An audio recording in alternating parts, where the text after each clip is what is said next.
एक बार भगवान शंकर कैलाश पर बहुत प्रसन्न होकर के बैठे हुए हैं। भैया कहाँ के टेंट वाले, सभी लाइट जलाए ना, एक कहीं को जलाए हैं। बोलिए वृंदावन बिहारी लाल की जय हो। बोलिए मैया पार्वती देख रही हैं क्या कि भगवान शंकर बड़ी प्रसन्न मुद्रा में बैठे हैं, एकदम प्रसन्न। और याद रखो माताएं, पति से कुछ मांगना हो ना तो तब मांगो जब पति बहुत प्रसन्न हो।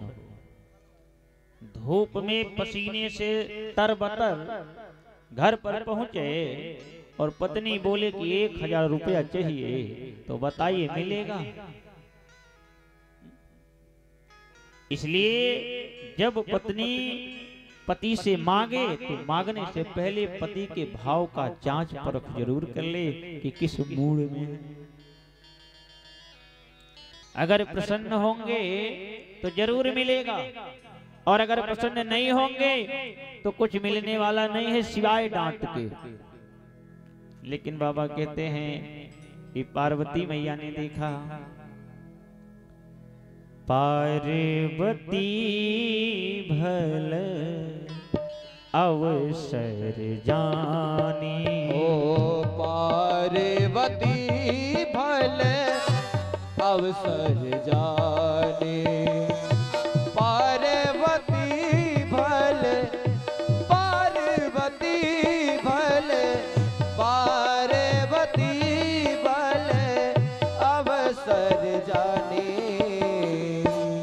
गई शंभु पही मातु भवानी, गय शंभु पर मातु भवानी, गय शंभु पर मातु भवानी। गई शंभु पही मातु भवानी। शंकर जी के पास गया। मेरी माताएं बहनें सीखो, ये भारत की नारी है और पति से देखो, अगर चाहते हो ना कि घर कैसे चले, कभी झगड़ा ना हो, कभी कोई बात ना हो, तो एक चीज याद रखो, जब कभी अपने से बड़े किसी से पूछो या अपने से छोटे किसी को समझाओ, तो या तो भगवान की कथा समझाओ या भगवान के सुंदर चरित्र को समझाओ। ध्यान देना। जय हो। पार्वती मैया भोलेनाथ के सामने खड़ी हो गई हाथ जोड़कर, बाबा कुछ मांगना चाहती हूँ।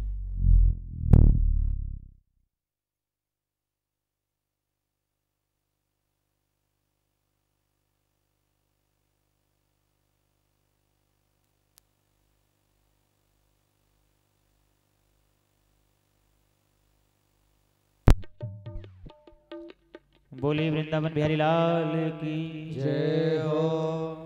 तो मैया ध्यान देना, पार्वती मैया भोलेनाथ के पास गई और मांग रही हैं क्या? बोली बाबा एक चीज दीजिए। झुमका नहीं मांगा, गले में हार नहीं मांगा, प्रायः जो आज के लोग मांगते हैं।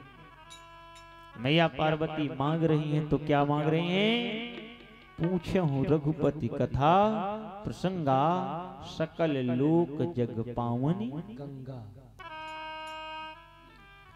भगवान के कथा रूपी गंगा को मांगा। एक भागीरथी की गंगा,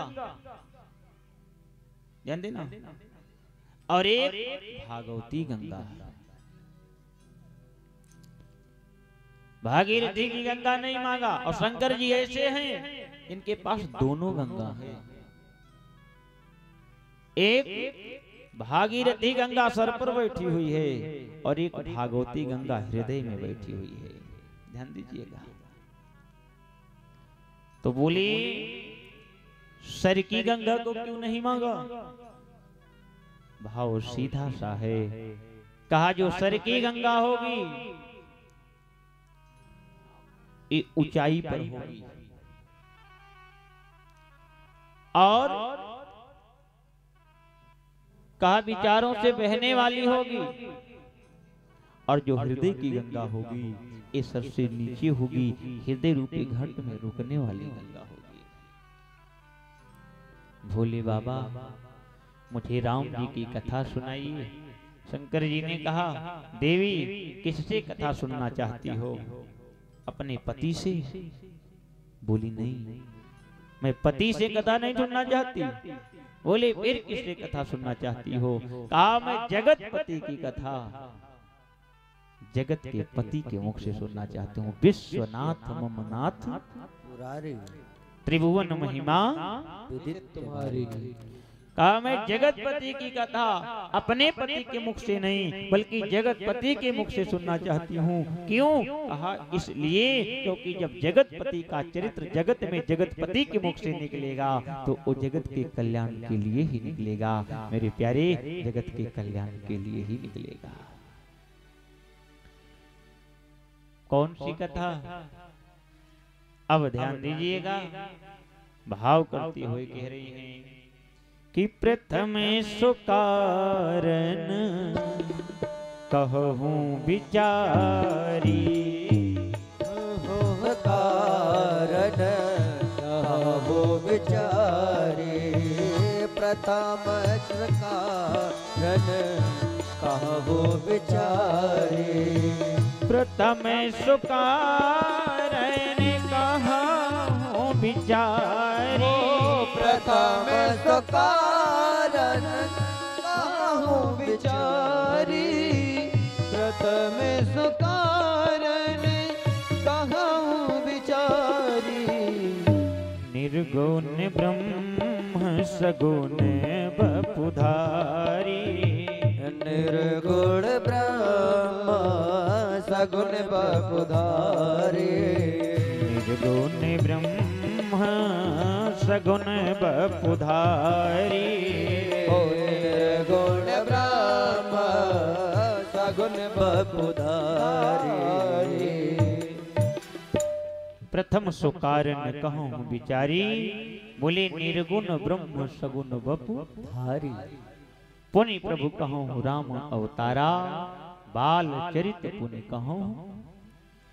फिर सीता जी के विवाह की कथा कही है और आगे कह रहे हैं रावण का वध कैसे किया।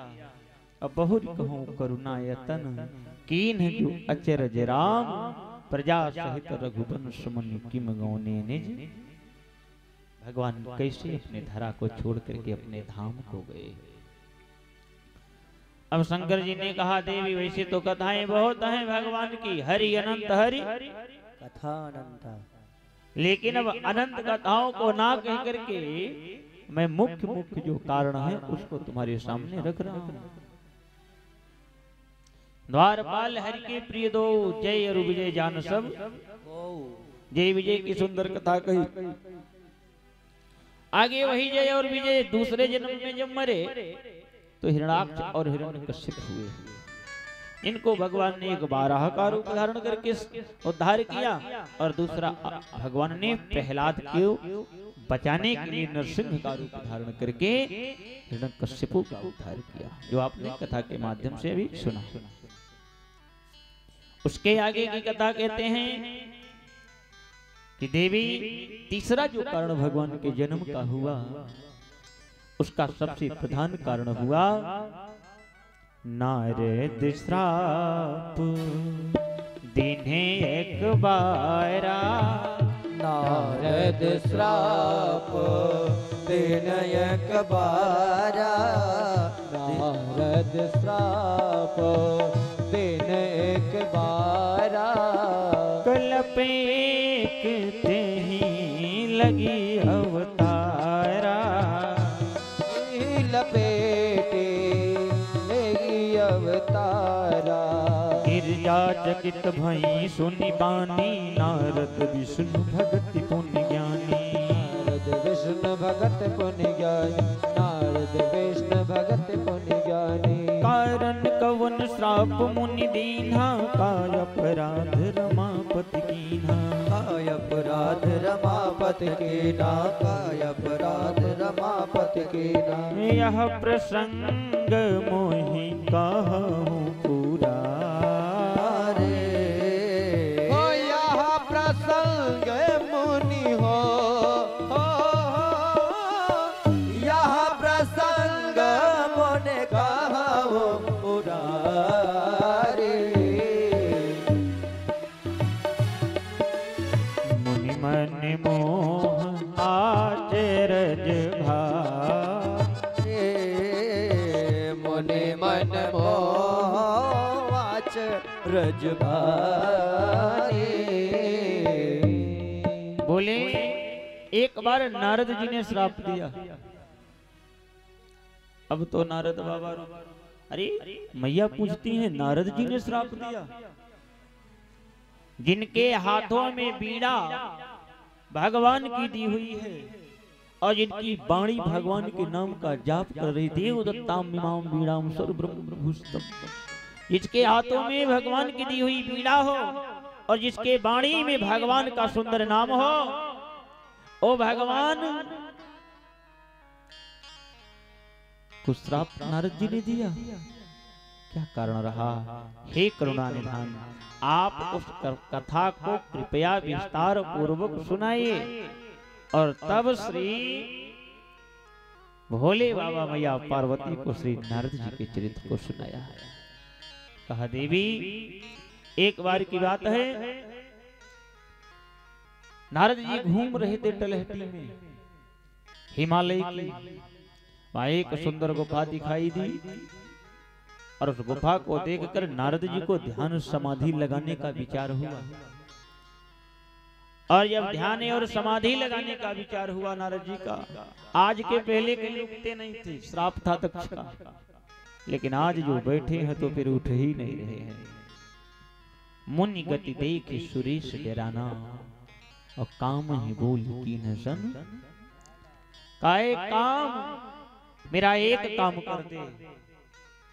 काम ने कहा बोलिए कौन सा काम कर दे? कहा नारद तपस्या में बैठे, इनकी तपस्या को भंग कर दो। श्री कामदेव कहते हैं कि एक तपस्या को भंग करने के लिए आप भेजा था हमको कैलाश पर, सो तपस्या तो भंग नहीं हुई, लेकिन अंग और भंग हम ही हो गए। और आज दूसरी तपस्या को भंग करने के लिए भेज रहे हो, बताइए आज भी कहीं ऐसी दशा हो गई तो? लेकिन फिर भी मैं आपके लिए जाऊंगा, सखियों को साथ लेकर के अपने रंबादिक सुरनार नवीना सकल असम कला प्रवीणा सब लेकर के सुंदर नृत्य किया है श्री नारद जी के पास में, लेकिन जीत नहीं सका। ध्यान देना क्यों? बड़ी सुंदर बात है, थोड़ा समझने की समझिएगा। जब जीव अपने बल से कोई काम करता है तो एक ना एक दिन पराजित होना ही पड़ता है। कितना सुंदर काम करो ना, लेकिन कोई ना कोई लेकिन जरूर रहेगा। और जब परमात्मा कोई काम करने लगता है मेरे प्यारे, तो फिर पराजित होने का कोई सवाल ही नहीं उठता। इसलिए भगवान पर सौंप दो। काम बड़ा परिश्रम किया, लेकिन काम की कोई भी कला नारद पर नहीं चली। काम कला कछु मुनि न व्यापी, कुछ भी नहीं चला। अब डर करके चरणों में गिरा कि कहीं जगेंगे और तीसरा नेत्र खोलेंगे तो हम भस्म ही हो जाएंगे। जय हो। बहुत ना धन्य है नारद जी आप जैसा कोई ज्ञानी नहीं, आप जैसा कोई विद्वान नहीं, आप जैसा कोई समाधि करने वाला नहीं। क्यों? क्योंकि शंकर जी ने नेत्र खोला तो हम जलकर खाक हो गए, और आप नेत्र खोल रहे हैं तो आपके नेत्रों से अग्नि नहीं निकल रही है, फिर आपके नेत्रों से तो शीतल भक्ति की धारा निकल रही है नारद जी। इसलिए प्रणाम करता है आपको ये काम। ध्यान दीजिएगा। नारद जी ने जब ये बात पूछी, कहीं काम को काम बहुत शब्दों में कह करके गया है, लेकिन जब तक काम था तब तक मानो भगवान ही नारद की रक्षा करते रहे। लेकिन जब काम से हट करके नारद जी चले, जीता काम अहिमित मन माही, तो चले तो फिर नारद जी भाव में शंकर जी के पास पहुंचे। भोले बाबा राम राम। बोले क्यों? का एक आप काम को जीते थे, अकेले थे, आज हमने काम को जीत लिया इसलिए दो हो गए। तो दुश्मन का दुश्मन मित्र होता है, इसलिए मैं आपके पास आया हूँ काम का चरित्र लेकर। शंकर जी ने कहा हम काम चरित्र नहीं सुनते, शंकर के कान जब भी सुनते हैं तो राम चरित्र सुनते हैं। इसलिए हे नारद जी, आप काम चरित्र को मत कहिए, आप राम चरित्र को